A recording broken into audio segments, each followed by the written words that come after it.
इस वीडियो में दोस्तों हम एक संख्या पद्धति के बारे में अध्ययन करेंगे। तो सबसे पहला शब्द निकल कर आता है दोस्तों संख्या। तो संख्या किसे कहेंगे? संख्या को हम इंग्लिश में कहते हैं नंबर। और अगर हम संख्या को परिभाषित करें तो क्या परिभाषा देंगे कि संख्या क्या, कितनी वस्तुएं हैं,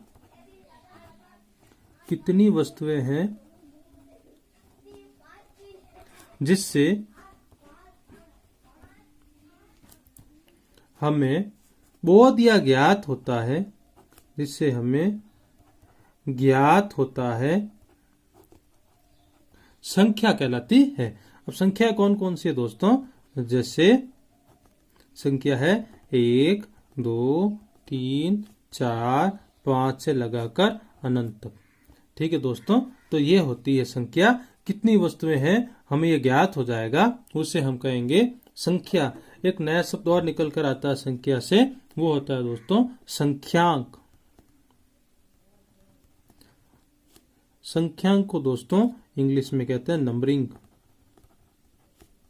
नंबरिंग देखते हैं संख्यांक क्या होता है। संख्यांकों को जिन संकेतों द्वारा व्यक्त करते हैं, संख्याओं को जिन संकेतों से दर्शाते हैं या व्यक्त करते हैं, संख्यांक कहलाते हैं। तो दोस्तों संख्याओं को जिन संकेतों से व्यक्त करते हैं उन्हें हम संख्यांक कहते हैं। और दूसरी परिभाषा में संख्यांक का अर्थ होता है दोस्तों, संख्यांक का अर्थ है संख्या को लिखने में प्रयुक्त अंक। संख्या को लिखने में जिन अंकों का उपयोग होगा है वे संख्यांक कहलाते हैं। ठीक है दोस्तों, तो संख्या को जिससे हम दर्शाएंगे वे संख्यांक कहलाते हैं। और जितनी वस्तुएं हैं हमें ज्ञात होता है वे संख्या कहलाती है। अब बात करते हैं संख्याओं की। तो सबसे पहले निकल के आती है प्राकृत संख्या। सबसे पहली संख्या लेते हैं दोस्तों प्राकृतिक संख्या, नेचुरल नंबर। प्राकृतिक संख्या क्या होती है? वे संख्याएं जो वस्तु को गिनने में प्रयुक्त होती है, जो वस्तु को गिनने में प्रयुक्त होती है, प्राकृतिक संख्या कहलाती है। प्राकृतिक संख्या कहलाती है। ध्यान रखिएगा दोस्तों, 0 1 प्राकृतिक संख्या नहीं है। वे संख्याएं जो वस्तु को गिनने में प्रयुक्त होती है प्राकृतिक संख्या कहलाती है। जैसे कौन कौन सी? 1, 2, 3, 4, 5 से लगाकर अनंत तक। लेकिन हमें यहाँ क्या ज्ञात रखना है? विशेष करके नोट लगा के लिख देता हूं, 0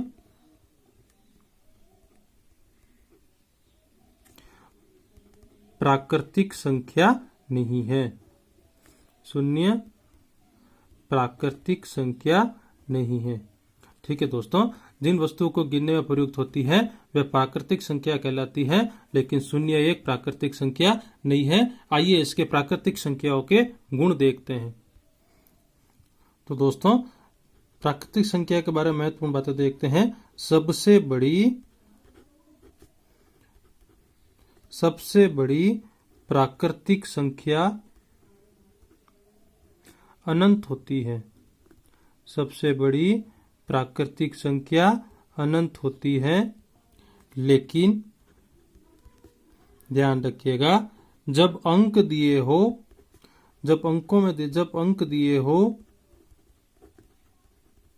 तो अंकों में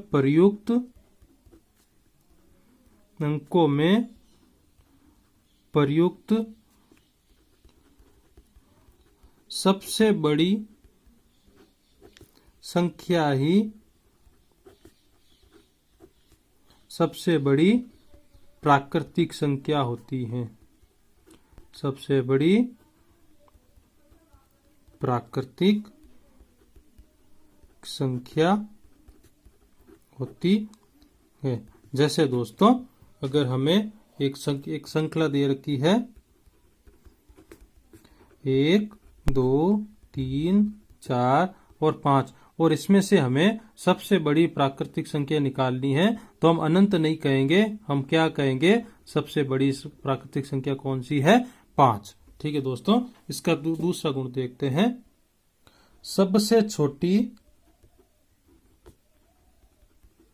सबसे छोटी प्राकृतिक संख्या 1 होती है। सबसे छोटी प्राकृतिक संख्या 1 होती है।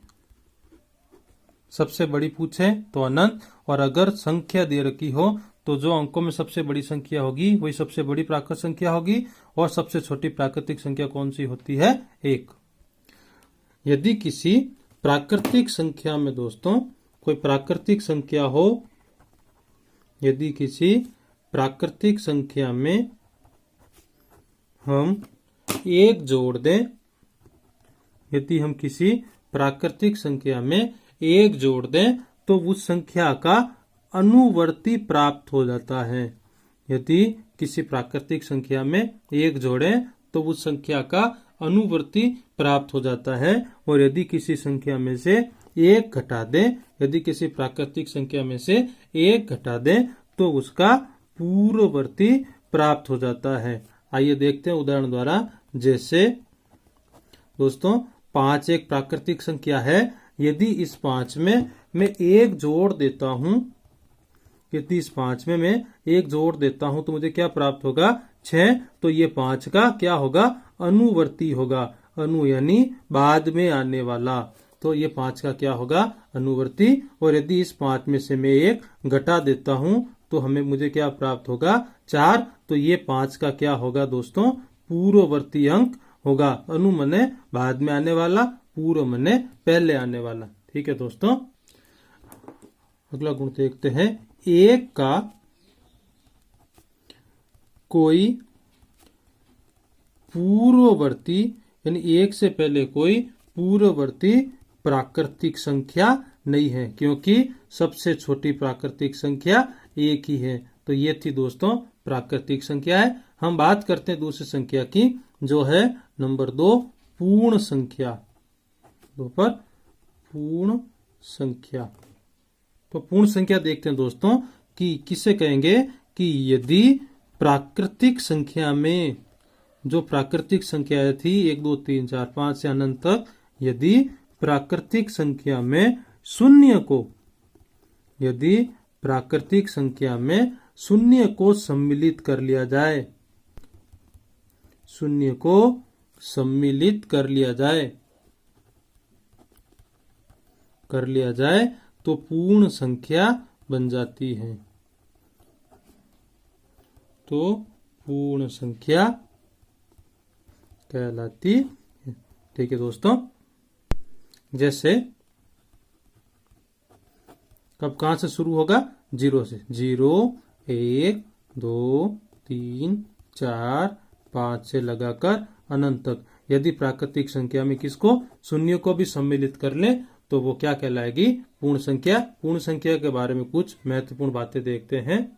पहली बात दोस्तों कि शून्य जो है, शून्य पूर्ण संख्या है, शून्य पूर्ण संख्या है, लेकिन प्राकृतिक संख्या नहीं है, लेकिन प्राकृतिक संख्या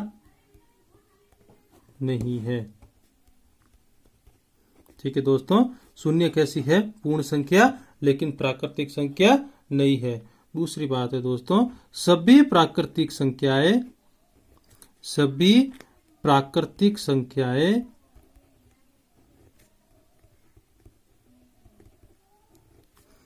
पूर्ण संख्या होती हैं। सभी प्राकृतिक संख्याएं पूर्ण संख्या होती है, लेकिन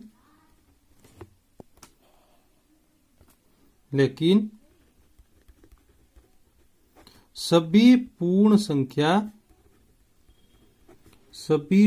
संख्या प्राकृतिक संख्या नहीं होती है। प्राकृतिक संख्या नहीं होती है। तो क्या बात है, सभी प्राकृतिक संख्याएं पूर्ण संख्या होती है, लेकिन सभी पूर्ण संख्या प्राकृतिक संख्या नहीं होती है। तीसरे दोस्तों, सबसे छोटी पूर्ण संख्या शून्य होती है।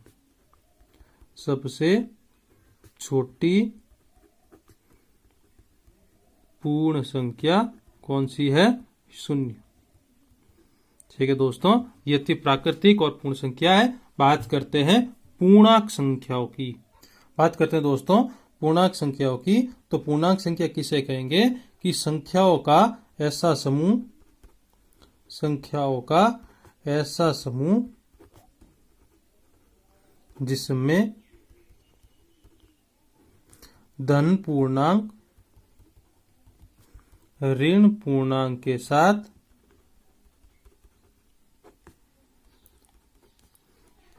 साथ शून्य का भी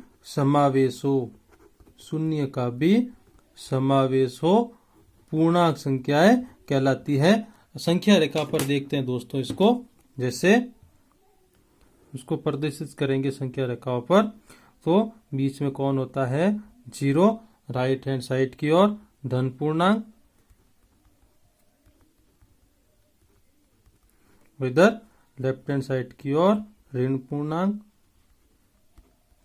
तो यह संख्या दोनों मिलाकर हमें पूर्णांक संख्या कहलाती है। लेकिन ध्यान रखिएगा दोस्तों, इसमें जो शून्य आ रहा है यह न तो धन पूर्णांक है, शून्य न तो धन पूर्णांक है और न ही ऋण पूर्णांक है। तो ये थी पूर्णांक संख्या है। बात करते हैं दोस्तों आगे पूर्ण संख्याओं के गुणधर्म की। बात करते हैं दोस्तों पूर्ण संख्या के गुणधर्म की। जैसे दोस्तों कोई पूर्ण संख्या हो, इसके हम 4 गुणधर्मों में बांटते हैं। ठीक है दोस्तों, यदि किसी पूर्ण संख्या में शून्य को जोड़े, तो जो योगफल है वो इसी पूर्ण संख्या के बराबर आएगा, इसी पूर्ण संख्या के बराबर आता है। जैसे दोस्तों 5 कोई पूर्ण संख्या हो और मैं इसमें 0 को जोड़ देता हूं तो मुझे प्राप्त 5 ही होगा। तो पहला पूर्ण संख्या का गुण क्या है? किसी पूर्ण संख्या में शून्य को जोड़ने पर जो योगफल प्राप्त होगा वो पूर्ण संख्या के बराबर ही प्राप्त होता है। ठीक है दोस्तों, दूसरा गुण देखते हैं। यदि कोई पूर्ण संख्या हो और उसमें से मुझे 0 को घटाना है, यदि मैं किसी पूर्ण संख्या में से शून्य को घटाऊंगा तो मुझे जो प्राप्त होगा वो वही पूर्ण संख्या प्राप्त होती है, वही पूर्ण संख्या प्राप्त होगी जिसमें से मैंने घटाया है। जैसे 5 एक पूर्ण संख्या है दोस्तों, और अगर मैं इसमें से शून्य घटाऊंगा तो मुझे 5 ही प्राप्त होगी। ठीक है दोस्तों, तीसरा गुणधर्म देखते हैं। यदि कोई पूर्ण संख्या है और मुझे उसपे 0 से गुणा करना है, यदि किसी पूर्ण संख्याओं को मैं 0 से गुणा करूंगा तो गुणनफल हमेशा मुझे 0 ही प्राप्त होगा। जैसे 5 एक पूर्ण संख्या है और उसको अगर मैं 0 से गुणा करूंगा तो मुझे 0 ही प्राप्त होगा। ठीक है दोस्तों, तो अब आगे बात करते हैं। यदि कोई पूर्ण संख्या है, चौथे गुणधर्म की, यदि कोई पूर्ण संख्या है और मैं उसमें यदि 0 का भाग दूंगा, किसी भी पूर्ण संख्या में 0 से भाग दिया जाए तो मुझे जो भागफल प्राप्त होगा दोस्तों वो हमेशा अनंत प्राप्त होगा। क्या प्राप्त होगा? अनंत। जैसे 5 एक कोई पूर्ण संख्या है और यदि मैं उसमें 0 का भाग देता हूं तो मुझे जो भागफल प्राप्त होगा वो होगा अनंत। तो ये था पूर्ण संख्याओं के गुणधर्म। तीसरी संख्या लेते हैं, वो है परिमेय संख्याएं। बात करते हैं दोस्तों परिमेय संख्या की। तो परिमेय संख्या की परिभाषा देखते हैं कि वे सभी संख्याएं वे सभी संख्याएं जिन्हें P बटा Q, P मने अंश और Q मने हर, यानी वे सभी संख्याएं जिन्हें हम P बटा Q के रूप में व्यक्त कर सकें, P बटा Q के रूप में व्यक्त कर सकें परिमेय संख्या कहलाती है। परिमेय संख्या कहलाती है। ठीक है दोस्तों, तो ये थी परिमेय संख्या। जैसे 3/4 ये क्या है, एक परिमेय संख्या है। 3 क्या है, इसका अंश है, और 4 क्या है, इसका हर है। तो ये क्या कहलाएगी, एक परिमेय संख्या। बात करते हैं दोस्तों 5वीं संख्या की, और वो होती है अपरिमेय संख्याएं। अपरिमेय संख्याएं, परिमेय व अपरिमेय संख्या के आगे हम विस्तार से चर्चा करेंगे। पहले परिभाषा देख लेते हैं। तो अपरिमेय संख्या हम किसे कहेंगे कि वे सभी संख्याएं